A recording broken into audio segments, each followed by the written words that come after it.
On my 29th birthday, my parents walked into my apartment without knocking and dropped a folder on my table like it was the bill for my existence. My father laughed first, the soft, satisfied kind that fills a room faster than smoke. My mother didn't bother to sit. She just tapped the folder and said my sister's future was now secured. They never noticed the candle on the cake behind them burning itself out. I didn't argue. I didn't even ask why. I only asked one question in my head. How long until they realized what they took wasn't mine to lose? I learned early that silence was easier than asking for anything. Growing up, our house always sounded like someone else's life. My sister Grace's piano lessons echoing down the hallway, my mother cheering from the kitchen, my father's voice booming with plans made for her, never with her. I moved around that noise like a shadow, careful not to interrupt the music of their expectations. Money was the first thing they took without asking. I was 17 when my father borrowed the savings from my part-time job. He stood at the doorway, jingling his keys, saying it was for something important. He never told me what. My mother told me not to be dramatic, that families shared everything. Grace got a new dress that week. I figured out the math on my own. By 20, I'd learned to keep my victories small. When I got my first certification in data security, my father skimmed the paper and asked if I could fix his password problems instead. My mother changed the subject to Grace's internship. At dinner that night, only one story mattered, and it wasn't mine. So I worked.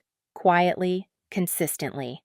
Every extra hour I stayed at the office, every freelance job I picked up every weekend, I said no to invitations. I funneled it all into a savings account the way some people write diaries. Numbers became my timeline. My 20s passed inside spreadsheets no one else would ever read. I lived in a cheap studio then. The walls were thin, the heater rattled, and I had to tape the window frame in winter so the wind wouldn't whistle through. Still, every month I transferred what I could, $100, $300, sometimes $1,000 when a bonus came through. I'd watch the balance rise slowly like water filling a cracked glass, never fast, never clean, but steady. The misleading part was how proud I felt. Not because of the money itself, but because it was mine. Something untouched.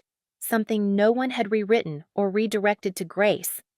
I carried that account like a secret proof that I wasn't entirely invisible. But each year, my family found new ways to remind me where I stood. Grace's graduation party lasted a week. Mine ended before the cake melted. At her first job celebration, relatives toasted to her bright future.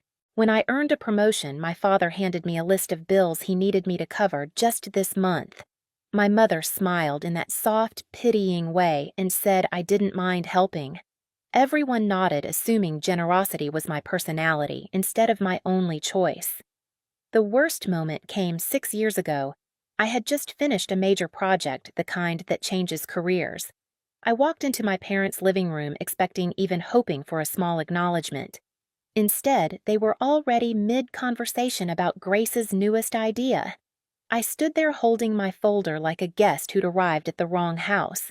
That was the day I learned my place in this family. Not the star. Not even the supporting role. Just the resource they'd forgotten could run out. My father pushed the folder across my kitchen table like he was delivering paperwork I had already agreed to. The edges were worn as if someone had handled it many times before bringing it to me. My mother didn't sit. She drifted behind him, arms folded, eyes scanning the apartment the way people inspect a hotel room they don't plan to stay in long. I opened the folder because staying still was the only thing I trusted myself to do. The first page was a withdrawal confirmation.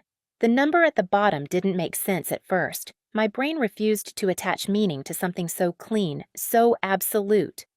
$2,900,000. 10 years of extra hours, skipped holidays, saved bonuses, paychecks divided into careful portions, all gone in a single signature. My father let out a short laugh, the kind he used whenever he talked about winning. "Thanks," he said, tapping the page with one finger. "Your money secured your sister's future." The room went quiet enough for the fridge hum to grow loud. My mother adjusted the sleeve of her blouse. "You would have wasted it anyway," she said, not cruel, not angry, just certain. Something inside me stopped, not a feeling, not a thought, but a movement. A pause. The kind that happens when a person finally sees the truth without its excuses. Grace wasn't there, but I could hear her name in every word they said. Her future, her needs, her world. Mine wasn't mentioned. Not once. I felt my hand hovering above the folder, frozen in a half step toward something that no longer existed. I lowered it slowly, the way someone might set down an object that isn't theirs. They kept talking. Plans, timelines, a renovation Grace wanted for her business, a thank you dinner they assumed I'd attend. Each word floated past me like I was just the wall absorbing their voices. I didn't argue. I didn't ask why. Those were habits from a version of me they had trained too well. Instead, I let the silence sit between us, heavy, deliberate, unmistakable. Then I did the one thing they never expected. I laughed too. Not loudly, not mockingly. Just a quiet exhale shaped into a sound they mistook for surrender. But it wasn't surrender. It was the moment I stopped pretending they were ever going to see me. I laughed because what they took wasn't my real savings. The folder they dropped on my table held numbers they believed belonged to me. And technically, they had, for a while. Long enough for them to trust the balance to assume it was the only account I had, long enough for confidence to make them careless. They thought they understood everything about how I lived, practical, quiet, predictable. They never understood the way I prepared.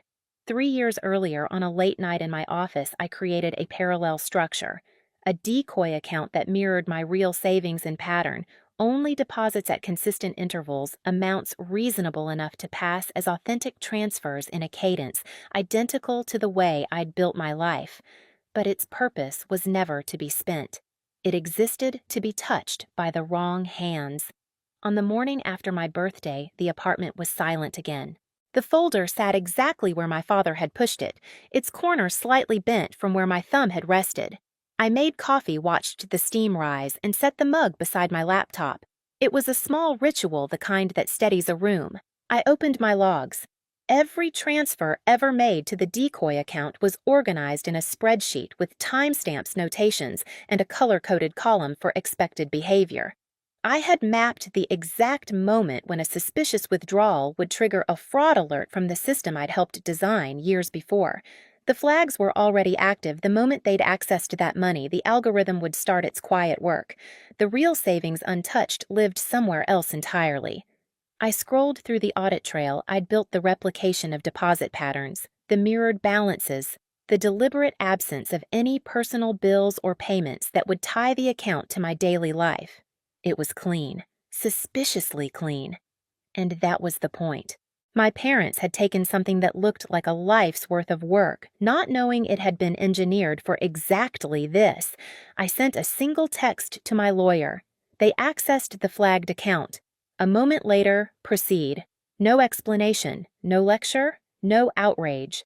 We had rehearsed this exact line months ago. My lawyer had always told me that some truths didn't need to be said out loud. They just needed documentation. I closed the messages and opened another folder labeled quietly in my computer records. Inside were statements, payments, transfers, copies of emails, and snapshots of balances from the last decade. Everything I'd ever put away for myself was detailed in clean rows. I added the newest screenshot, the decoy account balance, at 0. For a moment, the cursor blinked in the middle of an empty cell, a small pulse of light. I exhaled slowly and shut the window. The next action was simpler than I'd imagined. I opened my banking app and removed my parents from every auto payment they'd asked me to temporarily cover over the years. I had kept them going out of habit, not loyalty. One by one, I canceled the scheduled payments, insurance, utilities, a monthly contribution they insisted was for family emergencies. Each cancellation made a soft clicking sound. It was the quietest boundary I had ever drawn. I opened my notebook and wrote a list, not of what they owed me, but of what I no longer owed them. The list was short, shorter than I expected. I crossed the last line with a single stroke of my pen. At work, the office lights were their usual fluorescent white flat and steady. Noah passed by my desk that afternoon, balancing his lunch and a stack of reports. He glanced at me, then at my screen, then offered a quiet nod as if sensing something in my posture that hadn't been there before. I returned the nod, nothing more. I spent the rest of the day reviewing a proposal for an upcoming contract, double-checking encryption requirements and access flows. My focus felt sharp, almost unnaturally so. When the office quieted toward evening, I leaned back in my chair and opened a folder of personal notes I'd been keeping for years, ideas for my own project strategies I'd never shown my parents because they would have dismissed them as unrealistic. I reread every line, not with longing, but with clarity. At home that night, I poured a glass of wine and sat at my dining table. The folder they had brought still lay nearby. I didn't touch it. Instead, I opened my real savings account and looked at the balance steady and whole, untouched by anyone but me. I let the numbers settle into my chest like an anchor. I took another sip of wine and flipped through my documents one more time. The flagged account logs, the audit triggers, the index of inconsistencies their withdrawals would inevitably present to compliance officers. Everything was unfolding exactly the way it had been designed to. There was no rage inside me, no trembling, just a stillness carved from years of being underestimated. My parents had taught me the cost of silence. I had simply learned to use it differently. I closed the folder gently, my fingertips leaving no sound on the cover. The candle from yesterday's cake sat on the counter, a small piece of wax bent to one side. I picked it up, examined its shape, and set it down again. This time, I wouldn't fix what they'd broken. The first alert came while I was pouring my morning coffee.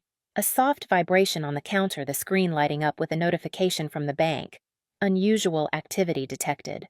I stared at it for a moment, the steam from my cup brushing my face as if reminding me to breathe. Then my phone rang. My father's number. His voice exploded the moment I answered. "What did you do, Ruby?" "The bank froze everything. Every account. They're saying there's an investigation." I leaned against the counter, watching sunlight crawl across the floor. "I got an alert too," I said quietly. "Seems like a fraud check." "Don't play games with me," he barked. "They think we laundered money. They're reviewing transfers. They're asking questions about patterns." Patterns. The exact thing I'd built the trap around. Before I could respond, my mother's voice bled through the speaker, high and frantic. "Fix this, Ruby. You're ruining our reputation." Grace is in tears. "Your father can't breathe." I raised the cup to my lips. "You mean the future my money supposedly secured?" The silence that followed felt like a door finally closing. I ended the call and opened my email. Another alert, this one from a federal compliance office. Account flagged. Under review. Not mine, my parents'. Then another update, this time from my lawyer. They triggered the full audit. Stand by. Everything moved in clean lines after that, like dominoes falling in the order they'd been placed years before. By midday, my parents had called 8 times. Grace, twice. I didn't answer any of them. Instead, I reviewed a contract draft at my desk, redlining sections that needed clarification. My pen felt steady, my heartbeat calm.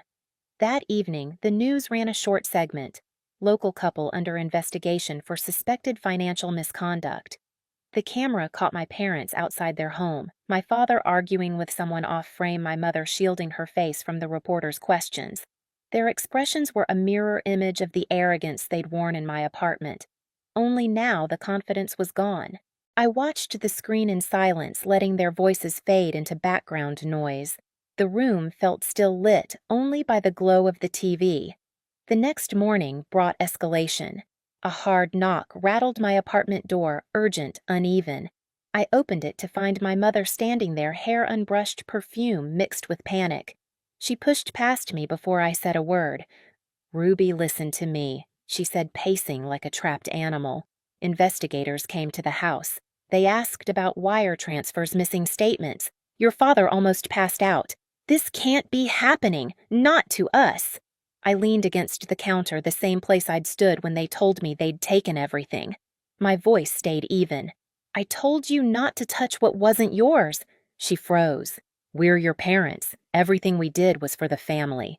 "For Grace," I corrected. Her eyes glistened, but tears didn't soften her tone. "You set us up." "No," I said. "You walked into a system you didn't understand. And you assumed I wouldn't understand it either." Her shoulders sagged. "Please, help us."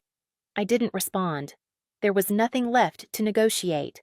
The following day, the full turn happened. Emails, letters, a formal notice confirming the audit, and then the message from my lawyer that settled everything. They accessed the flagged account. The investigation is proceeding exactly as expected. I stepped onto my balcony, letting the warm air wash over my face. Below, the city hummed with its usual indifference. Behind me, the TV replayed the news segment. My parents' voices echoed faintly through the glass. They hadn't just stolen from me. They'd walked straight into a trap I'd set for them years ago, and all I had done was stop saving them from themselves. The rain started that evening, a soft curtain against the balcony railings, quiet enough that I could hear each drop land. I stepped outside with a mug warming my hands, the city blurred behind the mist. The air smelled faintly of wet concrete, the kind of scent that makes everything feel newly washed. Inside, my phone buzzed with updates, articles, messages, inquiries. I let them sit. The world could move on without me for once. On the table beside me lay a photograph my father had mailed months earlier, the three of us at a beach, sunlight hitting our faces unevenly, my younger self perched on his shoulders. I lifted the picture, tracing the edge where the paper had softened over time. It felt like holding a story that no longer belonged to me. Work had been steady that week. I'd signed 2 new contracts, answered questions in meetings where my opinions mattered, and walked through hallways without feeling like a placeholder. Noah had passed by my desk that afternoon, offering a small smile without asking anything. It was enough. A letter waited inside my mailbox, Grace's handwriting uneven and unfamiliar. She wrote that she'd enrolled in a program for women rebuilding their finances, that she understood if I didn't want to reply. There was no accusation, only a quiet acknowledgement of everything she hadn't seen until now. I set her letter beside the old photograph and watched the rain streak down the balcony glass. Later, I drove to the coast. The same stretch of sand from the photo, the same tide pulling in and out. I stood where the waves could reach my feet and felt the water wrap briefly around my ankles before letting go. "I forgive you," I whispered into the wind. "Not for them, for me." Some boundaries aren't spoken. They're drawn the moment you stop returning to the places that taught you to shrink. My family once believed I would carry their mistakes forever, that silence meant obedience instead of understanding. But the truth was simple. I didn't break the cycle. I just stepped out of it. The ocean behind me moved in quiet rhythms, steady, unbothered. I took one last breath of salt air and walked back toward my car, leaving the past where it finally belonged. If you want more stories told in this quiet kind of truth, stay for the next